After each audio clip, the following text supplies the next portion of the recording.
मैं तो अक्सर ये बात कहता हूँ कि दिल टूटते ही तब हैं जब उस दिल में अल्लाह के अलावा किसी और की मोहब्बत और चाहत बसने लगे, जब किसी और की नाराज़गी का डर अल्लाह की नाराज़गी के डर से ज़्यादा होने लगे,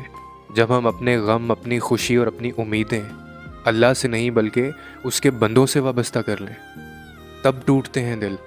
और अल्लाह ताला हमारा दिल उसी शख्स के हाथों तुड़वाता है और बताता है कि तुम्हें सुकून ये नहीं, मैं दे सकता हूँ। और फिर अल्लाह ताला हमारे सामने उन लोगों की हकीकतों को खोल के रख देता है। अल्लाह ऐसे लोगों को एक्सपोज करता है और फिर वो तुमसे पूछता है कि कौन है मेरे अलावा तुम्हारा। और फिर उस ज़ात की खूबसूरती देखिए कि जब हम अपना टूटापन और अपना टूटा हुआ वजूद उसके पास लेकर जाते हैं